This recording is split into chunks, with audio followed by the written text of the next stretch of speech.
So next we have Hanas. So Hanas is actually the principal engineer at Digits, and he's actually going to talk to us about a really important topic for many people when you actually go to production and you want to scale your LLM products, which is self-hosting. Oftentimes you can use commercial APIs for LLMs that then either gets expensive, slow, etc. Even there's privacy for your data. So he's going to talk us through kind of the pros and cons and things you want to consider for actually self-hosting your LLMs. Hanas.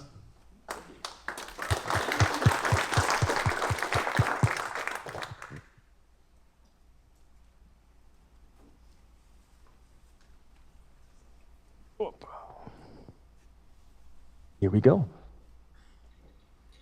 All right, I think we are at some crossroads in the field of machine learning. We basically have to deal with two issues. First of all, machine learning or large language models are really great. We have seen all these good applications. We can handle now problems we were dreaming of handling 18 months ago. But when we think about all these like big machine learning models, like the ones from OpenAI and Anthropic, we always have to deal with the question of like, do we want to really hand over our precious data to those corporations and we have no idea what's happening in this black box? At the same time, machine learning projects are icebergs. Well, we just learned that machine learning projects are basically, there's so many things you need to do. There's only a certain fraction here that is usually seen by your end users, and it's highly favored by people who write blogs and are spending their time on LinkedIn. But then to get actually things into production, you have to deal with the bottom of the iceberg. So basically the underbelly of like, yeah, lots of things of like, how do we even validate models? How do we curate the data? We heard earlier that it's like, once you get your model into production, then it's when the project usually starts. How do we actually add the new data to the training data samples and things like this? How do we keep the model accurate? In the context of machine learning models, that iceberg got even bigger, as we just learned in the talk prior. Now we have all these like different models to evaluate. We need to handle hallucinations and things like this. Like in traditional machine learning models, when we did classifications, there was no problem of hallucinations. Maybe they did a misclassification, and yes, we had to deal with that, but we didn't get results that looked true but weren't true and things like this. So that iceberg is getting bigger and bigger and bigger. So the cool thing about this iceberg is, with the iceberg, you can actually sink Titanics. And I'm not meaning this in a bad way. I'm meaning this as a small company nowadays. If you handle, if you train your own large language models, not from the ground up, but basically you fine-tune them for very domain-specific applications, you can take on large corporations. Like you could potentially move faster in some of those problems if you focus on a very specific, particular problem. However, if you go to model APIs, your iceberg might turn into an ice cream cone very quickly. And basically, your competitors could use the same API, have a very similar UI, and then all of a sudden your competitive advantage is basically walking away and just melting between your hands. While this is very sticky, and maybe not what you want, in this talk, I want to talk about like how we actually can deploy machine learning models internally, so you can use open source models so that the data stays within your premise. My name is Hannes. I'm a machine learning engineer at Digits. I had the chance to co-author a few publications around machine learning systems and things like that. But yes, and so 4 years ago, I joined the company Digits. It's a company where we automate machine learning, or we automate accounting for startups using machine learning. And we handle everything from like the raw accounting, text questions, R&D credits, and so on. Lots of machine learning problems. It doesn't sound as sexy as like self-driving cars, but it's extremely cool machine learning, I have to admit. Practical. Everybody can use it. Yeah. And it's one of the oldest problems people try to solve is like accounting. It's like we always have to do books to do taxes at some point, and yeah. So how are we using large language models? Just briefly, a couple of ideas here, what we're using large language models for. So there's a product where you can upload a contract, and this will then automatically generate the invoice for you. So if you're a startup founder and you close the contract with one of your clients, you're tired of writing those invoices, you just drag and drop it into the product and we'll do the things for you. The bread and butter of what we do at Digits is basically understanding financial documents and then matching the documents to your ledger. And we use like similarity-based machine learning to figure out what the individual transactions are related to. So we need to understand documents quite a bit, going from unstructured data to structured data. And as you can imagine, large language models are really powerful in that context. And then one of the biggest problems we also have is like we want to show our customers a very annotated, very rich vendor directory. And the way we do this is using agents to go out to the internet and source all the data we need every time we find a new vendor we have never seen before. So it's just a case of Arby's where like we get anything from like the description, some keywords, up to the logo. So we can actually show the end user a very rich front-end bank record. And this is all done by agents or LLM agents. And this all runs in production. So how do we do this? Well, the iceberg got even bigger now, right? We have all these different questions of like very resource-intensive deployments. Every week there's a new model coming out for open source large language models. They're difficult to fine-tune. Evaluation is tricky, even if we even know what the correct metric is we're looking for. That is still debated. And then there's new tooling coming out every week, like how do we evaluate models, how do we deploy them, and so on, fine-tuning, new standards, et cetera, et cetera. So it's basically the goalpost is continuously moving. So in this talk, I would love to focus on some lessons learned we have learned over the last 18 months. And let's start with one important thing, it's model selection. There's like lots of models coming out. People talk about Llama 3, there's Llama 2, there's like Mixtral, and now we're talking about Gemma from Google. What we notice is smaller is better. This is with a caveat and a huge asterisk. When you talk to people from Meta, they say like better is bigger because they have a different objective. They want to go for the generalized global model. What we are shooting for as a smaller company, a little bit smaller than Meta, is very specific problems we want to solve with large language models. And we even have cases, we had cases where we used large language models and then later on we backed out and filled in the blank with a fine-tuned BERT model because it was more precise, it was faster, lower latency, easier to train, easier to host, cheaper, etc. However, at the beginning, when you don't have a data set, those large language models are extremely powerful. So they can fill in the gap for you to go from 0 to like a good data set to actually fine-tune your BERT models or other models you want to use. The second thing is we experimented quite a bit with like large models, like 70 billion parameter models. They're great. They're getting most of the things done, but they're extremely complex. And we have not seen a task so far where we actually need that complexity in our system to solve all the questions we want to address. So in most cases, we go from unstructured data to structured data. We generate those JSON formats. I was very keen to hear that XML apparently is better now. Would love to try this out after the conference. And so in those cases, we can use the smaller versions of those models, and they perform relatively well, and we have less complexity. Latency can be a killer. We have used LLMs in a user-facing product, and at some point, the users came back and said, like, no, I don't want to wait 30 or 60 seconds on it. And so that was a big push to pull out those LLMs again, replace them with smaller models to actually get the latency back to 2 or 3 seconds. We have seen very limited real-world examples for those large general models. As I said earlier, like we focus on very specific applications, so going smaller is often better. And then also we experimented with Mixtral models, with those mix of experts approaches. They have shown tremendous results, but the complexity was even bigger than a single model of like 70 billion parameters. So like it was just a nightmare of like getting everything stitched together. So my advice would be just focus on a very specific model and optimize around that. So whether it's Llama 3 or Gemma or something else, just like don't change your models every week because you're losing out on some optimizations you can capture.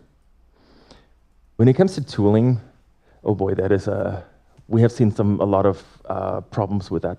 So we started using large language models back in the day when Llama came out.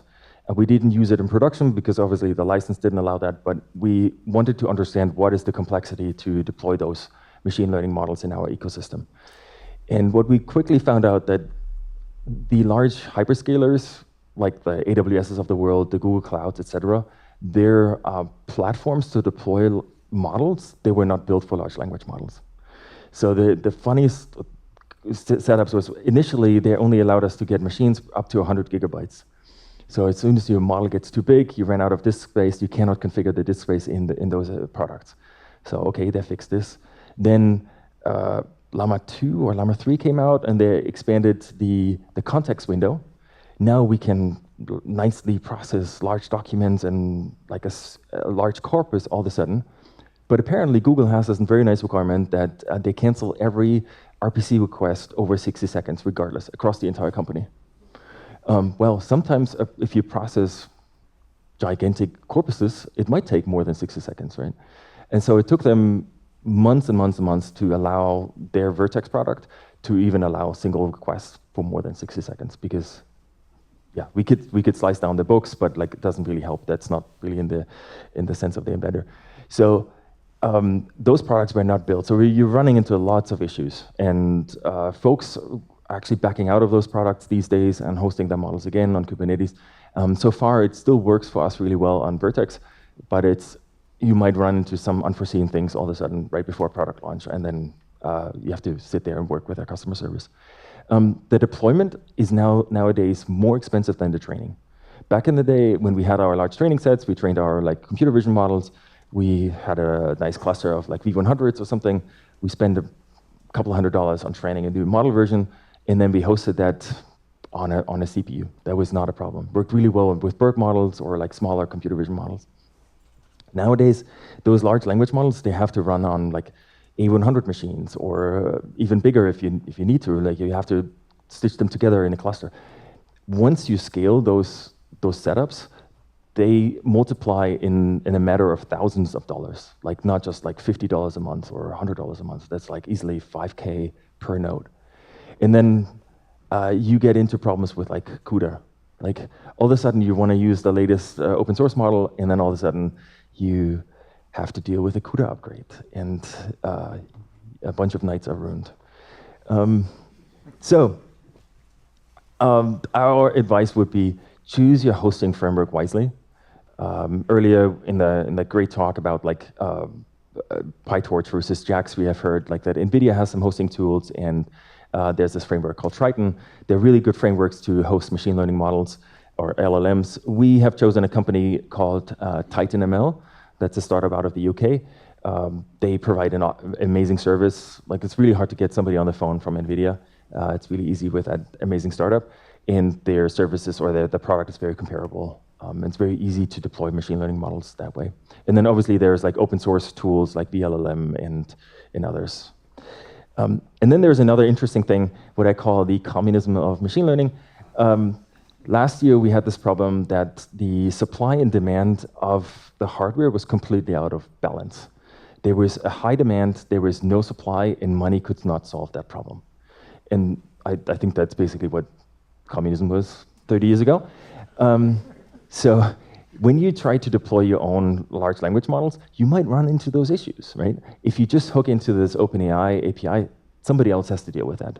And they probably have a direct line to some hardware manufacturers. But if you're in our case, we have to go through Google, and then we have to figure out where can we host those models. There was a period of 4 to 6 weeks where we could not get a training GPU, and we needed 4 A100s with 80 gigs at that time was the highest instance. They couldn't get us one, and we ended up moving our data to some random place in Southeast Asia with some third-party provider, and then we trained over there. But yes, this can happen. Once you have your model trained, there's this big question of how can you actually optimize your inferences, and you basically have 4 options. Let's step through them one by one. The first one is parallelization. So if you want to speed up your inference process, you can always parallelize the model, so you can copy that model onto a second GPU and use 2 GPUs to work on your queue. Or you can split up the model across, one model across 2 GPUs and then break up the computation. You can do that. However, this will really lead to an explosion of your costs. Again, you multiply your costs by whatever the raw instance will cost you. So we tried this, and we have seen cost increases from 2 to 5x, depending on what hardware you have. So it goes really crazy, and it explodes really quickly. In most cases, it's very hard to justify, at least for a small company like ours, it's really hard to justify those cost increases. Then we can talk about like efficient attention. I think that happens nowadays by default. When we go through the regular attention, every time we go through the network to produce the next token, we go through this key value table, and we basically compute those matrices over and over and over and over. One of those big sort of inventions or discoveries was like, hey, we can actually cache that, right? So caching is king or queen, and that helps us to not recompute the world every time we generate the next token. One of the example would be paged attention. However, if you have a 70 billion parameter model, you do the math, you need 130 gigabytes of memory just to load the model, and then you have another 160 gigs in your cache. So this is even bigger than what the model is when you just load it. So you need then additional hardware. It's a speed up, but you need like bigger machines and more memory and those types of things. Another way to counterbalance is you can apply quantization, so you can reduce the data type of your weights. You can store them as integers, or you can compress them. There's 2 ways to compress them. It's like this generalized post-training quantization. That's something which is very frequent these days. And then there's activation-aware quantization. So the last one has this really cool benefit. It works extremely well for instruction-tuned LLMs. That, from what I understand, it roughly goes through, because they activate different sets of activations, and those compressions work really well in that case. We have defaulted to AWQ because that's what our hosting framework supports. They don't support the previous version. And so when we applied this, on one particular model, we saw a cost reduction of 90%. And so how we got this was, initially we had a model that was trained, or that was running on an A100 or H100 machine, and we reduced it to a very, very small off-the-shelf GPU that was running for like $500. So it was basically like, instead of 5,000, we reduced it to 1/10 of the original cost. This is very like project specific. Obviously, you take accuracy out of your model, but you will see some really good results if you can reduce like the data type, etc. Another interesting thing is batching. In the machine learning world, before we had large language models, we batched in the way that we grouped a bunch of samples together, and then we shipped that group to our inference server and said like, hey, here's my set of samples I would like to get inferred. Or sometimes even like, for example, TensorFlow serving, they did this for you behind the scenes. They would group a queue together and then chunk the queue based on time or samples. Well, but you can see here we have these green spots, and this is basically green spots when you don't effectively use the GPU. It's basically idling. And because those GPUs are so expensive, we need to use them more effectively to save time, but also save money. And the way we do this is what's called this is basically where if something is done computing, we slide in the next task and the next task. So it's like whenever a cycle frees up, we immediately slide in the next slot for the computation. In our setup, when we switch to continuous batching, out of the box, we have seen an improvement of 2x. Basically, with the same hardware, the same configuration, besides the batching, we got twice as many samples through the system. We're hoping with the next update of our hosting framework, we get a much better improvement there. And then quickly talking about the deployment strategies. Obviously, like if you can process everything in a batch mode, it is way more effective. You can just turn on the GPUs whenever you need it, like maybe it's an hour at night. You process all your data. You don't have to pay for the 24/7 operations. However, streaming can be cost intensive because you also pay for the idle time. Like for example, our operations are like most accountants work between 8 to 5, but we still have to run a few infrastructure pieces all night long. And then in some applications, the latency really matters. So what we talked earlier was like with a review of the sample. So users have that expectation of immediate results, thanks to ChatGPT and those platforms. Yeah, and then some other lessons learned, which I couldn't really group into. Like people are so used to group streaming these days. This is almost like a table stakes implementation. So for example, we had this one generative tool where you can leave some notes in there and we write you the whole executive summary for your financial report. And we did this as a batch mode, not as a sort of like streaming what people are used to these days. And users were completely confused why all of a sudden the text would just show up. And they were so used to this typing out of those individual characters. Okay, but serving a streaming mode is a completely different beast. That's a whole different thing to host and set up. And then a lot of papers are focused on latency to first token, which seems to be a little bit academic thing for production applications, because it only matters like how long does it take to get the task done. But sort of like the latency to first token is always nice, of like how many seconds do they see the first blink, or the blinking token, the blinking cursor until it starts writing. But for us, it's only the task is completed when it's actually fully done. All right, quickly to the conclusions. So to summarize, smaller is better because the latency really matters for most production applications. Batching beats streaming. And what I would highly recommend is like focus on one particular open source model and optimize around that. Like choose your hosting framework and your evaluation tools given that open source model. And then open source large language models are great, but they're also a long game. You have to bring in a lot of tooling. And so it's not something you can quickly do overnight, as you can integrate with OpenAI or other providers. But it's basically a long game if you want to keep the data in-house. So with that, thank you, and open for questions.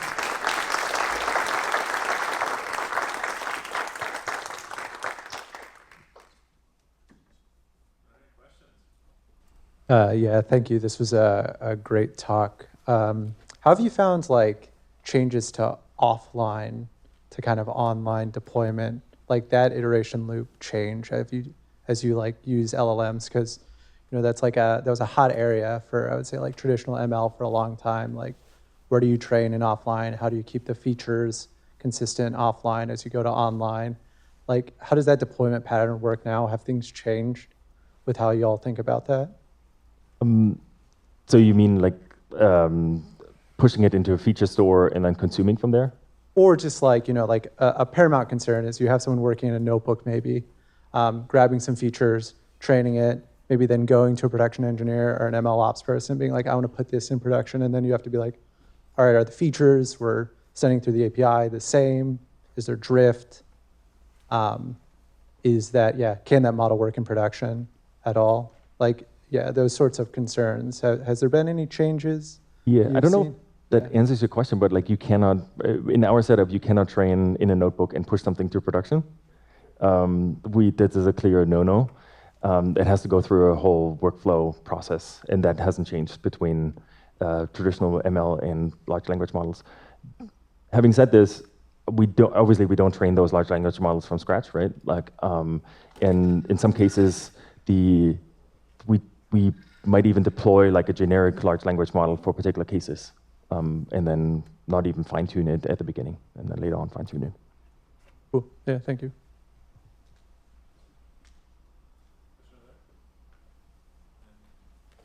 I may have misheard, but I think you said you found that your users prefer to see the language output token by token, or maybe word by word.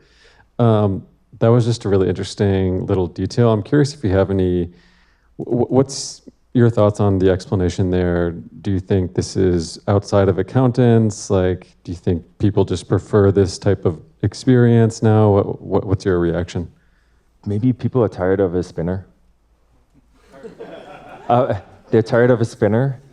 Or maybe they can already read the beginning of the text, and for them, like, as soon as you see the first word, like, the perception is that the task is already completed, that basically the computer is just slowing it down for you to consume it, right? Which sadly is not the case, but yeah, it's a big perception thing. Yeah, I was very surprised about that.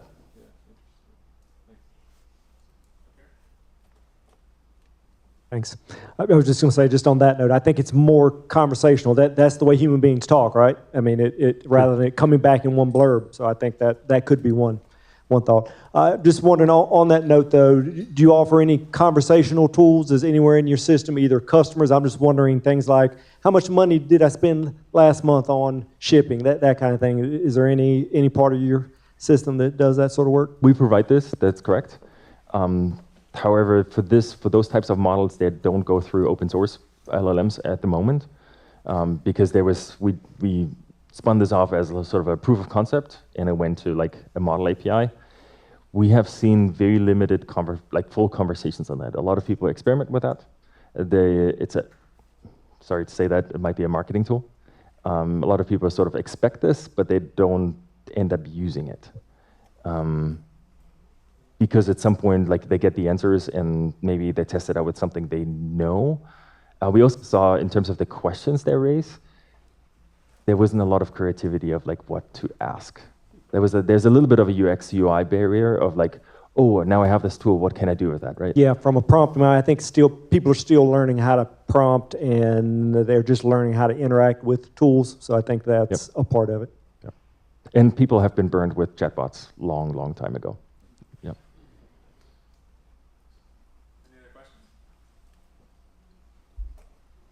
Thanks for your talk. I'm curious how you could describe in layman's terms the information that you feed into the models to train it to do accounting and to output information related to numbers in a way that humans can understand.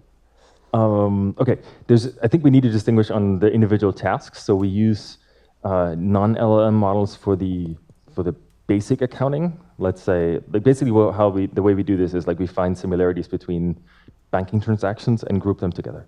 And we use graph neural networks and similarity-based machine learning for this particular task. And those LLMs come in with like more user-facing products, like writing summaries for executive reports, or double-checking classifications. So, for example, there are use cases when those similarity models fail because we simply have never seen this transaction before, right? What do we do with that? Then we can use an open source model to say like, hey, here's a chart of account of a given company, which category you think might be relevant. You can, other applications is like basically converting unstructured data to structured data. That's a big use case for us to use those large language models, because they're really good at like figuring out what they see, and they're basically rewriting the same document, what's in front of them, in a structured format. And it's like any third grader can do that, sort of. They don't even need to know what the document is about, right? They just tell them, okay, you see a name here, the name goes into this bracket. You see an address here, this address goes into this bracket. So they're really good at that and relatively fast. And so that's our use case for large language models. Thank you, Hannes. Two-part question. One is that how is this application different than UiPath? It seems like some parts of it sound like that. And of course, I understand it's accounting specific and all that. The second question is related to AI in production. It seems like you described the open source models for LLM and specific smaller scale LLMs. You talked about machine learning models. So have you, over a period of time, constructed the entire AI application stack as a self-hosted, built with open source models? Did you start with like OpenAI type of things and then switched over here in this direction, or built everything like in this mode, the way you explained it right from the get-go? So we've been building this for the the company is around for 6 years. I joined them 4 years ago and started building this.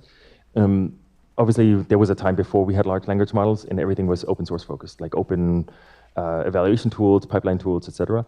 When GPT-4 came out, that was sort of like the moment where we were like, that's an interesting tool. Back in the day, it was too expensive and too slow. Like, for example, we have hundreds of millions of transactions. You will never pipe them all through OpenAI. We would go bankrupt. They would make a massive profit, right? It would be financially, it's impossible to process the entire ledger with OpenAI. So there's always a need to build like in-house models and to avoid those API questions. Sorry, your first question.